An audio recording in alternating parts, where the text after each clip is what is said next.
bahwa mayit akan disiksa disebabkan tangisan dari keluarganya. Kenapa mayit mukmin bisa disiksa disebabkan karena tangisan dan ratapan orang yang masih hidup?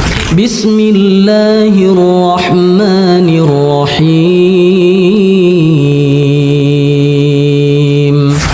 Hadis nomor 534. Di bab ini penulis menyebutkan ada banyak sekali hadis ya, berkaitan dengan bahwa mayit akan disiksa disebabkan tangisan dari keluarganya. Dan hadis ini menjadi pertanyaan, bahan diskusi oleh sebagian orang. Bagaimana seorang mayit bisa disiksa sementara yang melakukan kesalahan adalah keluarganya yang masih hidup, sehingga ada orang yang disiksa sementara pelaku kesalahannya adalah orang lain. Insya Allah nanti kita akan berikan penjelasannya. Hadis dari Umar bin Khattab radhiyallahu anhu, Nabi SAW bersabda, "Al-mayyitu yu'adzabu fi qabrihi bima niha alaih." Mayit akan dihukum, disiksa di kuburannya bima niha alaihi, disebabkan niyahah, disebabkan ratapan yang diberikan kepadanya. Kita sedang membahas tentang bagaimana status mayit yang ditangisi oleh anggota keluarganya. Ada beberapa keterangan yang disampaikan oleh para ulama. Kita urutkan ya. Yang pertama, ulama sepakat bahwa tangisan yang dimaksud dalam hadis ini bukan semata tangisan biasa, tapi tangisan yang bentuknya ratapan. Namun tangisan yang bentuknya ratapan, sehingga tangisan yang menyebabkan siksa bagi mayit yang disebutkan dalam hadis itu adalah tangisan yang bentuknya ratapan. Sebagaimana keterangan An-Nawawi, beliau mengatakan, wa ajma'u kulluhum ala ikhtilafi madhahibihim ala anna al-murada bil bukai huna al-buka'u bi sautin wa niyahatin la mujarrada dam'il ain. Para ulama semuanya sepakat, meskipun mereka punya madhab yang berbeda-beda, namun mereka sepakat bahwa yang dimaksud tangisan di sini adalah tangisan diiringi dengan teriakan dan ratapan, bukan semata keluar air mata. Dengan dalil Nabi SAW pernah menangis ketika beliau menggendong cucu beliau yang masih bayi yang meninggal dunia. Demikian pula ketika beliau sallallahu alaihi wasallam menjenguk Sa'ad bin Ubadah yang waktu itu sakit keras. Nah, ini yang pertama. Yang kedua, ulama berbeda pendapat mengenai makna mengapa mayit disiksa disebabkan ratapan orang yang masih hidup. Padahal yang bersalah siapa? Yang meratap itu yang siapa? Masih hidup. Mayit kan tidak meratap.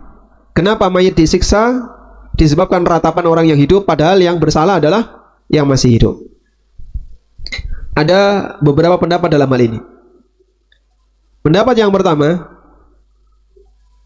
bahwa mayit yang disiksa di situ adalah mayit kafir. Mayit yang disiksa di situ mayit kafir. Ini pendapatnya Aisyah. Pendapat siapa? Yang tadi sudah kita baca ya. Jadi mayit yang disiksa disebabkan ratapan orang yang hidup itu mayit kafir. Kalau mayit mukmin tidak. Demikian pendapat Aisyah radhiyallahu anha. Dan pendapat Aisyah ini ada dua pemahaman.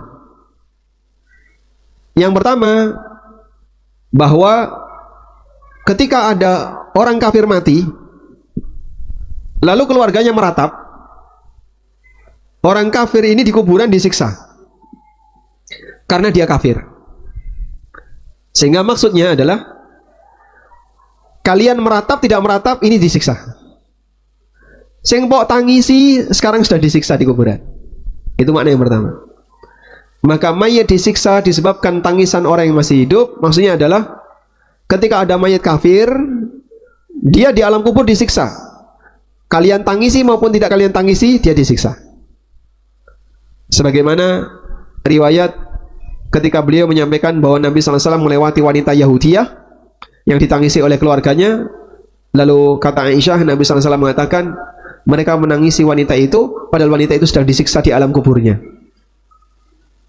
Paham ini ya?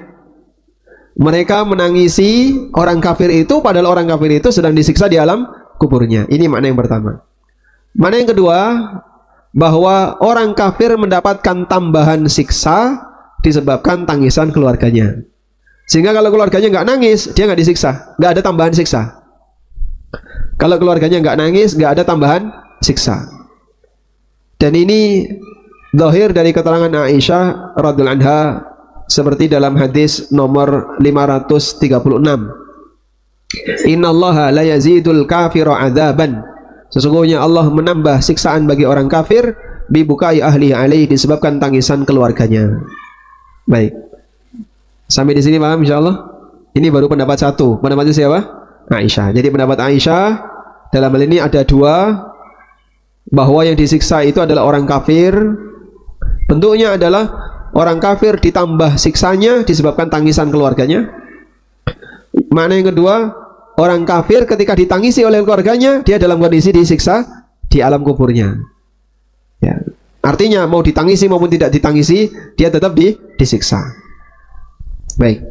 Pendapat yang kedua, bahwa mayit yang disiksa di sini tidak terbatas orang kafir, termasuk juga mayit mukmin, termasuk juga mayit mukmin. Dan ini pendapat Umar bin Khattab. Ini pendapat Umar bin Khattab radhiyallahu anhu. Dari mana kita bisa pahami itu? Menjelang Umar meninggal dunia, Suhaib menangisi Umar, dan tangisannya sambil teriak, wa akhah wa sahibah. Saya sedih kehilangan saudara, saya sedih kehilangan teman dekat, gitu ya. Jadi mungkin sambil mengeluarkan teriakan. Lalu dilarang oleh Umar dan beliau mengatakan, tidakkah kau mendengar Nabi SAW pernah bersabda, sesungguhnya mayit akan disiksa disebabkan tangisan orang yang masih hidup. Maksudnya adalah ratapan orang yang masih hidup. Suhaib dilarang untuk menangisi Umar, dan Umar takut disiksa gara-gara tangisan Suhaib. Yang tentu saja beliau sahabat yang mulia, tapi ketakutan luar biasa sampai menjelang kematiannya masih seperti itu. Sehingga beliau tidak merasa aman, dapat jaminan masuk surga. Umar termasuk di antara sahabat yang dijamin masuk surga. Ada kesalahan diingatkan, wahai Suhaib, apakah kau akan menangisi kematianku? Karena di situ Umar mengatakan kepada Suhaib, ya Suhaib, atabki alayya? Wahai Suhaib, apakah kau akan menangisi kematianku? Waqad qala Rasulullah sallallahu alaihi wasallam, padahal Rasulullah sallallahu alaihi wasallam sudah bersabda, innal mayyita yu'adzabu bi ba'di bukai ahlihi alaih. Mayit itu disiksa disebabkan ratapan yang dilakukan oleh keluarganya karena meninggalnya. Lalu setelah itu Suhaib tidak melakukannya. Maka akhirnya dari Umar bin Khattab radhiyallahu anhu, beliau berpendapat bahwa itu berlaku siapa? Bagi semuanya, baik mayit mukmin maupun kafir. Baik. Lalu muncul pertanyaan, kenapa mayit mukmin bisa disiksa disebabkan karena tangisan dan ratapan orang yang masih hidup? Nah, dari situ kemudian ada beberapa pendapat ulama. Jadi tadi kita sebutkan dua pendapat besar. Setelah itu di pendapat yang kedua ada rinciannya. Baik. Insya Allah paham ya. Nah. Selanjutnya, kenapa mayit mukmin disiksa dengan ratapan orang yang masih hidup? Ada beberapa pendapat para ulama. Pendapat yang pertama, bahwa mayit disiksa karena dia pernah pesan sama keluarganya, besok kalau saya mati tolong undang tukang nangis ya. Atau dia pesan, besok kalau saya mati kamu nangisnya yang kenceng ya, kamu nangisnya yang kenceng, sehingga malah nyuruh. Kalau seperti itu kok dilaksanakan, maka pelaksanaan pesan itu menjadi dosa siapa? Mayit. Karena orang ini nangis kenceng, orang ini meratap disebabkan pesanan dari mayit, berarti itu wasiat. Nanti kalau simbah mati nangismu sing banter, tak rungokno ning kuburan. Simbah-simbah berpesan kepada putune, terus mbahnya mati dilakoni karo putune, maka mbahnya dihukum, disiksa di alam kuburnya disebabkan karena dia telah berpesan dan berwasiat seperti ini. Ini yang pertama. Kemudian pendapat yang kedua, mayit muslim disiksa disebabkan ratapan orang yang hidup karena dia membiarkan kebiasaan buruk itu padahal dia tahu sebelum dia mati. Dia membiarkan kebiasaan buruk itu padahal dia tahu sebelum dia mati. Jadi dia tahu, iki engko nek aku mati mesti ya anakku, bojoku nek nangis ra karuan. Tapi dia biarkan, tidak dikasih wasiat, tidak dikasih nasihat, tidak dikasih pesan. Maka ketika terjadi benar, dia disiksa.